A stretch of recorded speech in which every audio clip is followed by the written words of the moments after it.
ഇപ്പോൾ എഴുത്തുകാരൻ അതുപോലെ ചലച്ചിത്ര സംവിധായകൻ തിരക്കഥാകൃത്ത് ബി ഉണ്ണികൃഷ്ണൻ നമ്മൾക്കൊപ്പം ടെലിഫോണിലുണ്ട്. ശ്രീ ഉണ്ണികൃഷ്ണൻ, MTA ഒട്ടേറെ തലങ്ങളിൽ അദ്ദേഹത്തിൻ്റെ സവിശേഷതകളൊക്കെ വെച്ച് എല്ലാവരും അനുസ്മരിക്കുന്നു. നമുക്ക് അങ്ങനെ പറയാൻ ഒരുപാട് ഇടപെടലുകൾ നടത്തിയാണ് അദ്ദേഹത്തിൻ്റെ ഒരു മടക്കമുണ്ടായിട്ടുള്ളത്.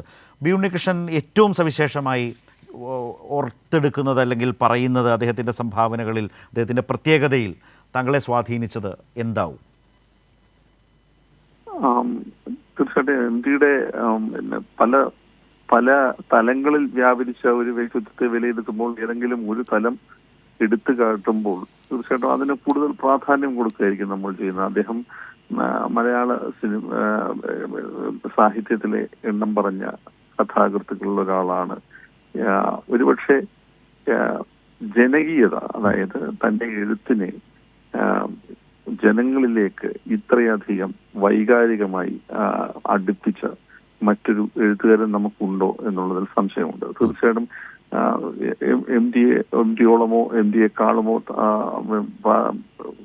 ഒരു എഴുത്തുകാരൻ എന്ന നിലയിൽ പരിഗണന അർഹിക്കുന്ന എഴുത്തുകാർ നമുക്കുണ്ട്, ഇല്ല എന്ന് നമുക്ക് പറയാൻ സാധിക്കില്ല. OV വിജയനെ പോലെ ഒരാൾ ഉണ്ട് എന്നുള്ളത്, അല്ലെങ്കിൽ ഞാൻ വെറുതെ ഒരു പേര് പറഞ്ഞു എന്നുള്ളൂ. പക്ഷേ എഴുത്തുകാരോട് വൈകാരികമായി ഇത്രയധികം ഒരു എഴുത്ത് കണക്ട് ചെയ്യപ്പെടുക എന്ന് പറയുന്നത് MTയോളം മറ്റാർക്കും ഉള്ളതായിട്ട് എനിക്ക് തോന്നുന്നില്ല. അത് തന്നെ ഏറ്റവും വലിയ സവിശേഷതയായിട്ട് ഞാൻ കാണും. കാരണം മറ്റേത് എഴുത്തുകാരനേക്കാൾ കൂടുതൽ മലയാളി സ്വന്തം എഴുത്തുകാരനായി അടയാളപ്പെടുത്തിയത് MTയാണ്. MTയിലൂടെ വായിച്ച് വായനയുടെ ലോകത്തെത്തിയ ആളുകളാണ് മലയാളികൾ എന്ന് പറയുന്നത്.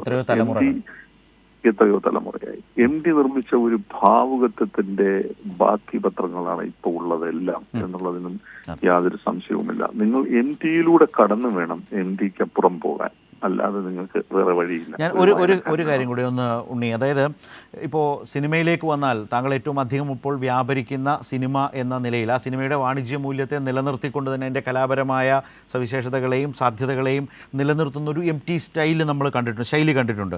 നമ്മൾ KG ജോർജ്, പത്മരാജൻ എന്നൊക്കെ അവരുടെയൊക്കെ സിനിമകളുടെ ഒരു മികവിനെക്കുറിച്ചൊക്കെ സംസാരിക്കുമ്പോൾ MTയുടെ സിനിമയിലെ സ്പേസ് ബി ഉണ്ണികൃഷ്ണൻ ശ്രദ്ധിച്ചിട്ടുള്ളതും നിരീക്ഷിച്ചിട്ടുള്ളതും എങ്ങനെയാണ്? തീർച്ചയായിട്ടും MT ഒരു തിരക്കഥാകൃത്ത് എന്ന നിലയിൽ അദ്ദേഹത്തിന്റെ ഏറ്റവും വലിയ മികവ് അത് ചെറുകഥാകൃത്ത് എന്നുള്ള നിലയിലാണെങ്കിലും തിരക്കഥാകൃത്ത് എന്ന നിലയിലാണെങ്കിലും അദ്ദേഹത്തിന്റെ ശില്പഭദ്രതയാണ്. ഇത്രത്തോളം രൂപഭദ്രതയുള്ള എഴുത്ത് മറ്റ് അധികമാർക്കും ഉണ്ടായിട്ടില്ല. തിരക്കഥയിലും അദ്ദേഹം അതേ നിഷ്കർഷ പുലർത്തിയിരുന്നു. ആദിമധ്യാന്തം ഉള്ള ഒരു നാരറ്റീവ്, അതിനെ കഥാപാത്രങ്ങളുടെ വിന്യാസം, കഥാപരിസരത്തിന്റെ സൃഷ്ടി, കഥ പറയുന്നതിലുള്ള ഒഴുക്ക്, ഉന്നം തെറ്റാതെയുള്ള ഒരു നരേഷൻ, ഇങ്ങനെ ശില്പഭദ്രത അദ്ദേഹത്തിന്റെ ഏറ്റവും വലിയ കരുത്തായിരുന്നു. രണ്ടാമത് പറയാനുള്ളത്, ഈ MTയെ പല തരത്തിലും നമ്മൾ പറയാറുള്ളത് ഉണ്ടല്ലോ, അദ്ദേഹത്തിന്റെ സംഭാഷണങ്ങൾക്കുള്ള മൂർച്ചയും മികവും. അത് തീർച്ചയായിട്ടും ഒരു പോപ്പുലർ സിനിമയിൽ ഒരു MTN മാർക്കായിട്ട്, ട്രേഡ് മാർക്കായിട്ട് അടയാളപ്പെടുത്തിയത് ആ സംഭാഷണത്തിന്റെ ചാട്ടൂളി പോകുന്നത് പോലെ വളരെ കൃത്യമായിട്ടുള്ള അളന്നു തൂക്കിയുള്ള സംഭാഷണങ്ങൾ, അതിന്റെ മൂർച്ച. അപ്പോൾ ആ രീതിയിൽ തിരക്കഥയിൽ തീർച്ചയായിട്ടും തിരക്കഥകൾക്ക് വലിയൊരു ഒരു വിഷ്വലിൻ്റെതായ ദൃശ്യഭാഷ ഉണ്ടായിരുന്നു. അതിനോടൊപ്പം തന്നെ ഒരു എഴുത്തിന്റെ ഭാഷയുടെ ഭംഗി ഭയങ്കരമായി ഉണ്ടായിരുന്നു. അപ്പൊ അത് രണ്ട് കാര്യങ്ങളാണ് അദ്ദേഹത്തെ.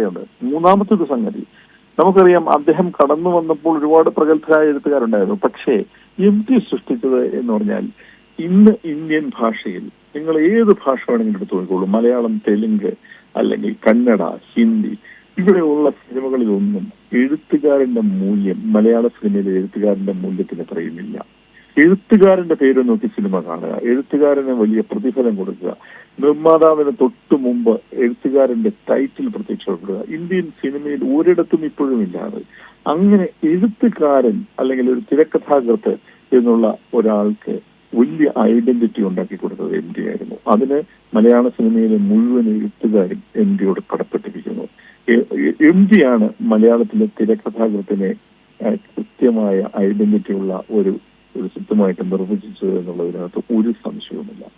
അവിടെ നിന്നാണ് ബാക്കിയുള്ളവരെല്ലാം തുടങ്ങുന്നത് തന്നെ. അപ്പൊ നമുക്ക് എഴുത്ത് എന്ന് പറയുന്നത് ഇത്രത്തോളം പ്രധാനമാണ്. ഒരു താരത്തിനായാലും ഒരു നിർമ്മാതാവിനാണെങ്കിലും ഒരു സിനിമയിലേക്ക് കൊണ്ടുവരാൻ ആരാണ് എഴുത്തുകാരൻ എന്ന് ചോദിക്കുന്ന ഒരു ചോദ്യമുണ്ടല്ലോ, ആ ചോദ്യം ഉയർന്നു തുടങ്ങിയത് MTയുടെ എഴുത്തിലൂടെയാണ്.